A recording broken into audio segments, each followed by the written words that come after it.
Yo, what's up? Welcome back to another podcast episode. Man, life just keeps on life, and had a crazy. We went to Costa Rica for a week, Santa Teresa, and it was amazing. It was beautiful. It was peaceful. It was hard, actually, too, but very transformational.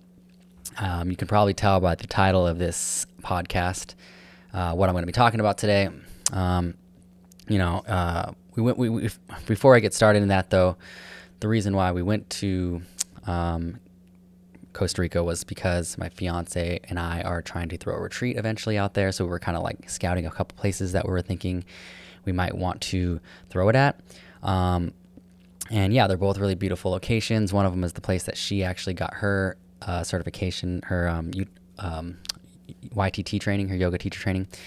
And she was there for 21 days. If you follow me or anything, you'll know how hard that was for me, which I know was hard for her too, but it was definitely hard. And it showed me a lot while she was gone about how I have like separation anxiety and what kind of issues that I have, what kind of trauma I have, I guess. But yeah, anyways, so yeah, we went back to that location. She wanted to show me like all the spots that she went to while she was there for 21 days. Some of it's changed. A lot of it's growing. But yeah, that's not what we're here for today. Today we're talking about, what happened in Costa Rica, which was really, really beautiful.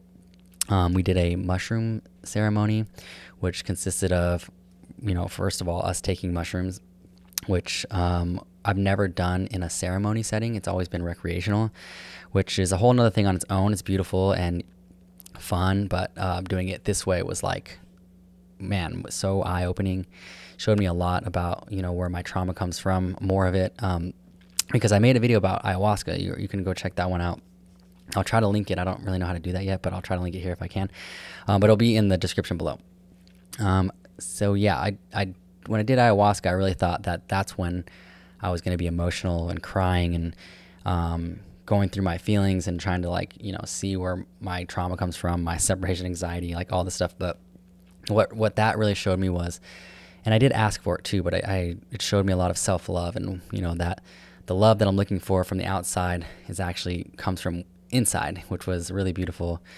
But since then, I kind of fell off again, I guess you can say, because like I said in the beginning, life is life, and we moved, and a lot's changed, and I no longer drink or smoke again, which is really good, but I had started again when we moved back to Arizona, and at first it was like, not a big deal, wasn't doing it a lot, but doing it enough to be, annoying, and, gained a little bit of weight from it, and was just kind of sluggish, didn't really do anything. That's why there was not a lot of videos being posted and things like that, because, when I'm drinking or smoking rather, I guess, because I did that more often, I don't even think about the fact that I don't care or that I want to do things and that I'm affected by it, because I'm numbing my feelings of like, dang, I really should have gotten that done, or I really should have done that, blah, blah, blah.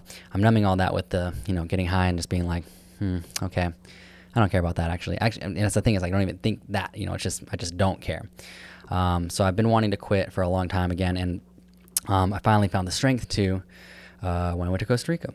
So we got to Costa Rica, and I already hadn't been drinking for like a week at this point, so I really thought that I was kind of going to be on the straight and narrow, and we already started quitting smoking and everything. But when we get there, kind of not a lot to do, because we're kind of scouting out a little bit, and so I have a beer or two one of the days, because the hotel we're staying at has like an honor system type thing, so we were drinking, and then you have to write them down, whatever. So it's easy to access, and plus we went out a lot to eat, and every time I had a beer. That didn't turn into much, but then the next day got a little bit too drunk with a guy from Norway. Really, really fun time, and that was the last time I drank, which I know hasn't been a long time. It's only been like a month or whatever, but I was really struggling with that not drinking part. Like, it was super, super hard, and so anytime we went somewhere that even had a drink I could access, I would just have like one, that day or that night, because I was always kind of like, or my ego was always kind of like, well, you might not have a beer again, so like, when's going to be your last one? When are you going to quit? Because aren't you trying to quit or whatever, blah, blah, blah. So when, so I kind of was like struggling with that, and like, no matter where I went, I always was like, well, I just want a beer. And like, then I also kind of felt weird because I was like trying to quit. So was like trying to prove something to my fiance, but at the same time I felt like I was drinking because I felt like she didn't want me to. I don't know, it was such a weird thing. But anyways, in Costa Rica with this Norwegian guy who's hilarious, by the way, his name's Stan. We were drinking together and had a few shots, had a few beers, and then the next day I woke up and I just felt over it. I was actually ready to be done. And yeah, and that was my last time, and I just felt like just because I had it done right, I allowed myself to have as much as I wanted to, but I didn't overdo it still. I was able to quit after that, which is really, really nice. So I don't really know if that helps anyone struggling with that, aspect, but I was really hoping that, because I was actually kind of afraid to do this mushroom journey thing. So I was drinking, thinking that I wasn't going to do the mushroom journey, because you shouldn't drink or smoke or consume sugar or anything like that before, like 2 days beforehand. This was still 3 days beforehand, so I was actually good. But I was kind of on and off about it, and we were texting the lady that was going to be guiding us through this, and she was like, "Oh, if you have any doubts or whatever, let's have a talk." And I don't know, I just didn't really like that, and I was really fighting it, and I just really didn't want to, and my fiance really, really wanted to, and I was going to do it for her. And she was like, "Well, maybe you can do it without the mushrooms." And we asked, and she's like, "It's going to, not going to be a fun experience if you don't, do the mushrooms as well." Not like a fun, experience, like you won't get the full experience, I should say. Not fun, because it wasn't fun at all. It was really hard, but good. And you sit there for 4 hours while you're doing it. I think I was trying to talk about what it was about earlier, and I forgot, because I kind of go on a tangent all the time. But you consume mushrooms, and then you get a Thai massage, a sound bath, a little bit of breath work in the beginning. So it's consume the mushrooms, a little bit of breath work, and then she starts doing a Thai massage on you, which is crazy in itself, while she's like speaking to you about what you kind of wanted to work on at the time. You give her like a few things that you want to work on, and then there's music, and then she ends with like a nice sound bath to bring you back.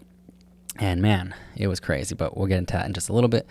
We'll talk about the whole leading up to it part, where I was more on the fence about it, and that's kind of how I always am. And Kaylee's always like super, super down and ready to do it. And then usually when we do the thing that she was really excited about, and I'm like kind of like on the fence about, I get more out of it than she does, and I kind of already saw that coming. But I think she definitely got a lot out of it too. But it was similar with the ayahuasca thing too. I think she felt like she didn't get as what she thought she was going to get out of it too. But I went in with no expectations on the ayahuasca, and had a clear goal of like finding self-love, and did. So that was awesome. But then we go and do this mushroom thing, which leading up to it, I was a little bit worried about it, because for some reason, I don't know why, I always have a good time on mushrooms, a good experience. But for some reason, it's always kind of just a little bit scary to me beforehand. But every time I take them, I'm like, it's just amazing. It's an amazing time. So I don't know, I got to get that out of my head.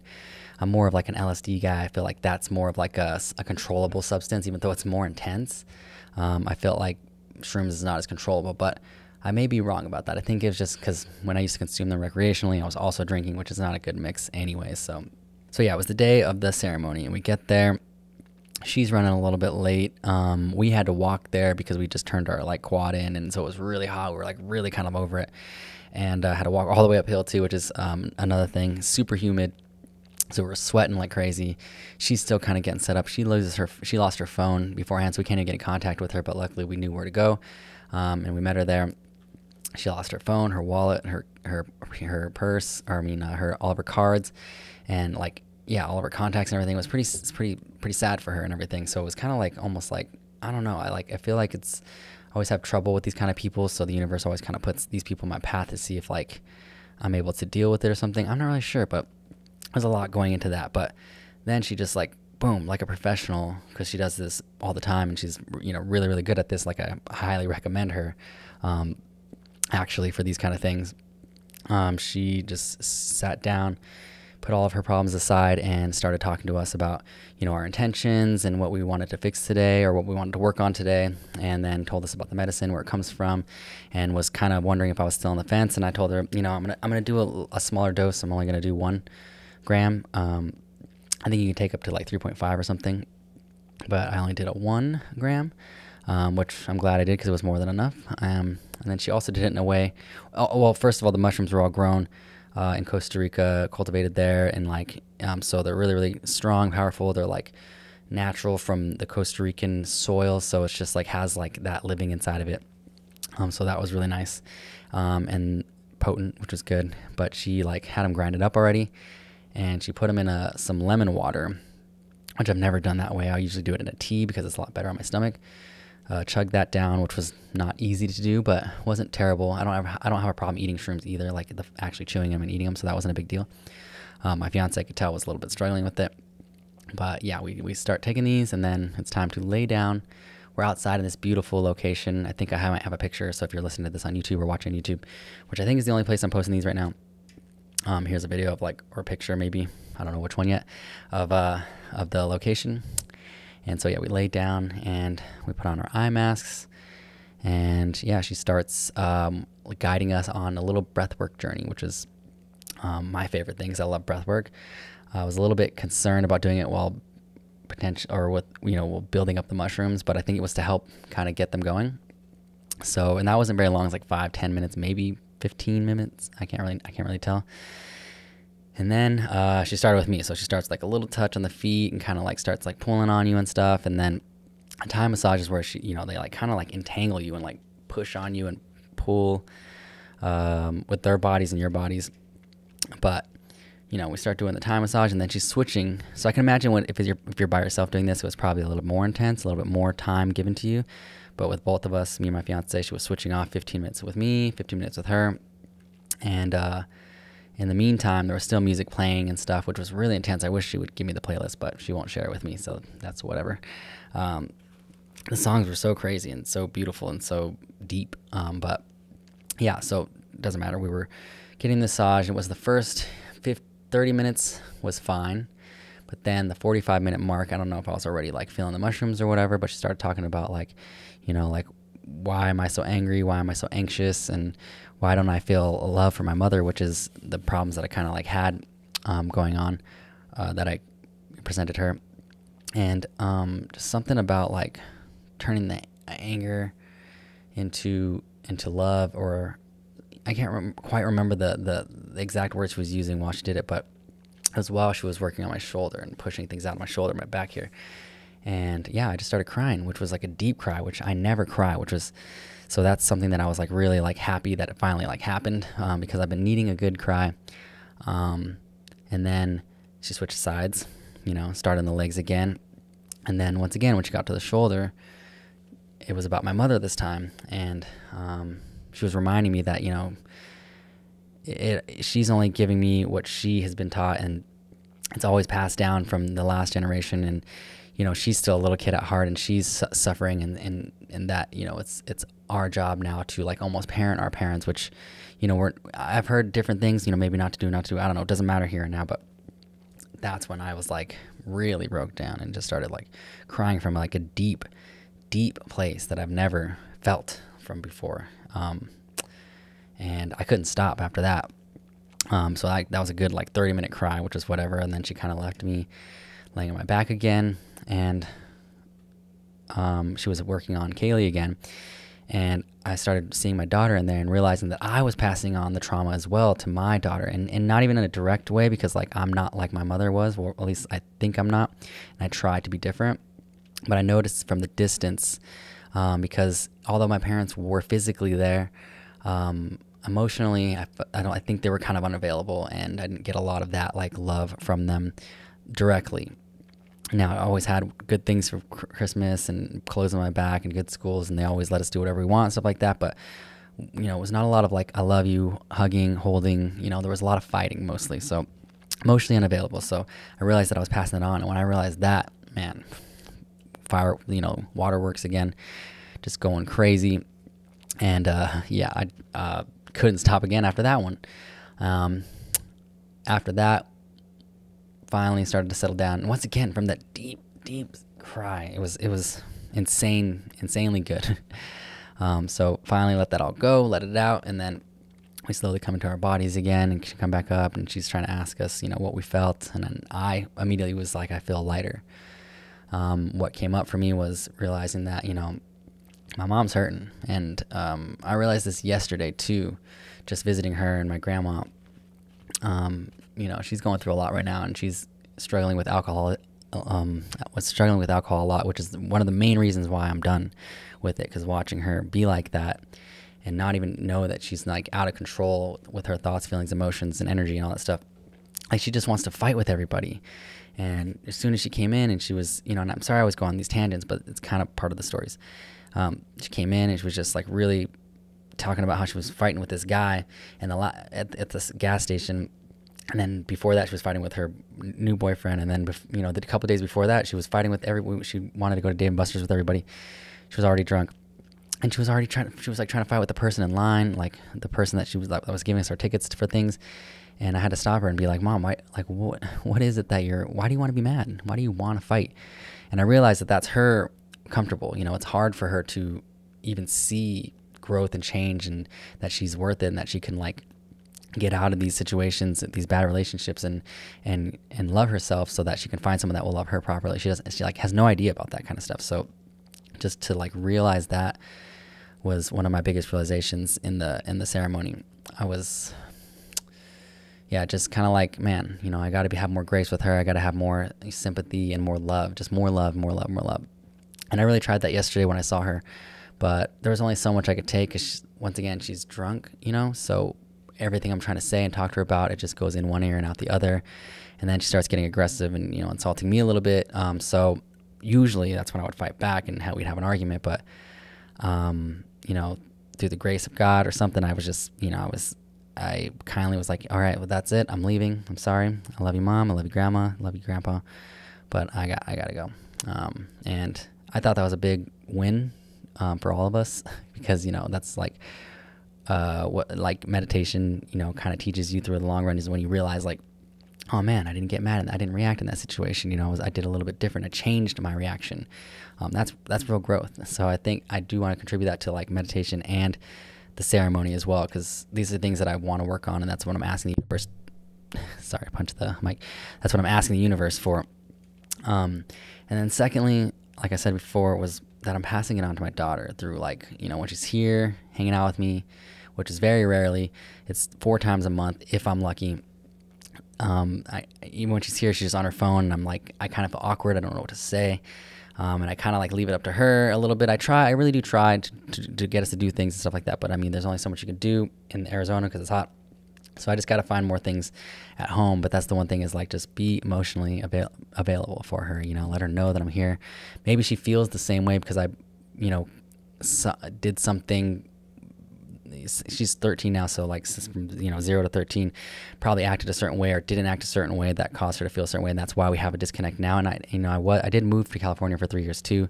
I saw her in those time frames, but not as much as I usually do, or I did see her as much as I usually do, but in one time frame. So it was like far, between since I saw her again. But yeah, those are the 2 biggest like takeaways that I got from that. And another thing that me and Kaylee both kind of like came up with during this is that like, we seek these plant medicines to help us heal and go through things. And I think that that's like, it's a great tool that we do have, but it's not necessary to figure these things out. You can always do breath work. You can meditate. You can speak to a therapist. Definitely breath work though. That's like something that like acts as that, and it's the power within that you can use to heal yourself, especially with the right one-on-one coach. And, they talk to you about what you want to heal, what you want to work on, and then you use that in the script to, guide them through the breath work, because they're in a different state, they're in a more suggestible state, so it's kind of easier, kind of like when you're on mushrooms, so yeah, those are just kind of like the 3 things we came up with. But Costa Rica is super beautiful, and we're going to be throwing a retreat here next year, hopefully. But with all that being said, I'm like in a new place again. I'm back. I feel like super great. I'm eating healthier. I'm not drinking. I'm not smoking. So I've got a lot more energy, and I'm just like super excited to like bring this to the world, bring healing to the world, because that's what I want to do. I've been doing breath work myself for about 10 years or so, meditating for about 3 or 4, but always been trying to heal. I healed my gut and body through veganism. I'm no longer vegan now. I'm a more meat-heavy diet right now, but I'm going to switch to a more vegetable diet. Plant diet soon. Still obviously incorporating meats. I don't know if I can give those up again, but Feeling really good with my diet, exercising, waking up and running, and just doing all the things that I feel like are going to help me take the next steps. So with that being said, I'm going to be posting more on the podcast, which I know every single episode is like, oh, I'm going to be posting more, but I'm going to do it because I really wanted to post every single day, not every day, sorry, every week for a year, to see if I catch any like momentum with it. Because I feel like the reason why I'm not with anything is because as soon as I start getting a momentum, I always quit for a little bit, and those are just enough time for people to kind of forget what I'm doing. So I'm not really getting any true people who relate to what I'm talking about. So